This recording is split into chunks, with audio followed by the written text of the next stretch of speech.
খালি কুয়াকাটা আর কক্সবাজার গলি হইবে না, এই যে বলার সর কুকরি মুকরির যে ভিউ আর সাল্লি ফরেও ঘুরতে আইতে ভাই যে ক্যাম্পগুলো এগুলো থাকতে হইবে।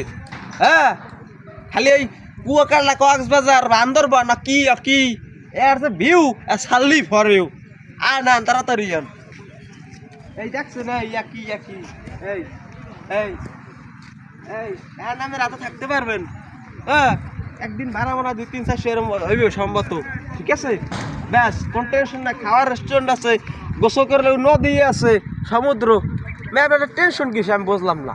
হ্যাঁ হ্যাঁ, আপনারা খালি কুয়াকাটা কক্সবাজার হ্যাঁ দৌড়ান বান্দরবান কি কি কি সমুদ্র কিছু এলে ভিউ আর সাল্লি ফরেও ডাইরেক্ট। ঠিক আছে, ভোলা থেকে সরপেশন হ্যাঁ ইন্ডিয়া সর কুকরি মুকরি হ্যাঁ মনপুরা দ্বীপ।